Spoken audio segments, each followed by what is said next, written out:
आज हम एक ऐसी मुश्किल और उलझी हुई पहेली को समझने की कोशिश करेंगे जो 40 साल से भी ज़्यादा समय से एक शहर को परेशान कर रही है। एक आम टीनेजर की कहानी है जो अचानक गायब हो गई और पीछे छोड़ गई अजीब से इशारे और अनसुलझे क्वेश्चन।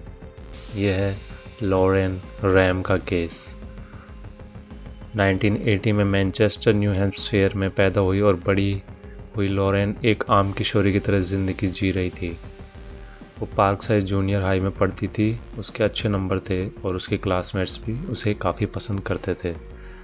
15 साल की उम्र में वो अपनी माँ जूडिथ के साथ मैरी मैक स्ट्रीट पर एक तीसरे फ्लोर के अपार्टमेंट में रहती थी। 26 अप्रैल 1980 एक शनिवार की रात लॉरेन की माँ अपने बॉयफ्रेंड के साथ, जो कि एक प्रोफेशनल टेनिस प्लेयर था, उसके साथ बाहर गई हुई थी। लॉरेन अक्सर उनके साथ जाया करती थी, लेकिन उस रात उसने घर पर अकेले रहने की इजाज़त मांगी। जूडिथ ने हामी भर दी और कहा कि वो आधी रात तक लौट आएगी, और लॉरेन से कहा कि किसी मुसीबत में मत पड़ना। लेकिन लॉरेन के प्लान कुछ और थे। उसने चुपके से अपने सबसे अच्छे दोस्तों को, एक लड़का और एक लड़की, अपार्टमेंट में बुला लिया। तीनों दोस्त साथ बैठे और लॉरेन की माँ की वाइन पीते हुए मज़े लेने लगे। उस रात जो उसका मेल फ्रेंड था, उसने कहा कि उसने हॉलवे से कुछ आवाज़ें सुनी है। उसे लगा कि लॉरेन की माँ जल्दी लौट आई है और वो पकड़े जाएंगे, इसलिए वो जल्दी से पिछले दरवाजे से बाहर निकल गया। लॉरेन ने उसके पीछे दरवाज़ा लॉक कर दिया। जब कोई अंदर नहीं आया तो दोनों लड़कियों ने सोचा कि शायद ये जूडिथ नहीं थी, और फिर से बैठकर पीने लगी। करीब 1 बजे रात को जूडिथ, जो कि उसकी माँ है ही, आखिरकार घर लौटी। उसने तुरंत एक अजीब बात नोटिस की। अपार्टमेंट बिल्डिंग के तीनों फ्लोर के लाइट बल्ब्स खोले हुए थे, जिससे पूरा हॉल अंधेरे में डूबा था।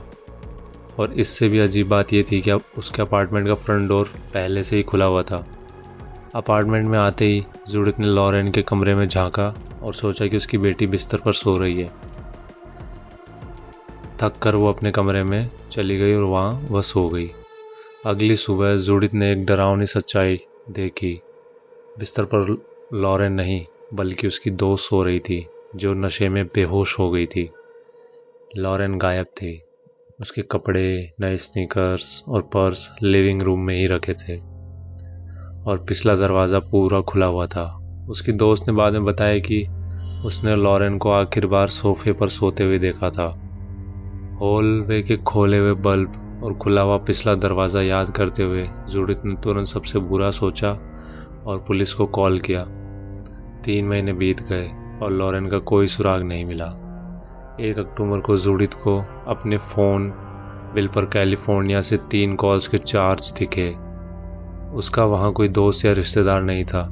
2 कॉल्स सांता मोनिका के एक मोटेल से सांता आना के, और एक और मोटेल पर की गई थी, और तीसरा कॉल एक टीन सपोर्ट हॉटलाइन पर।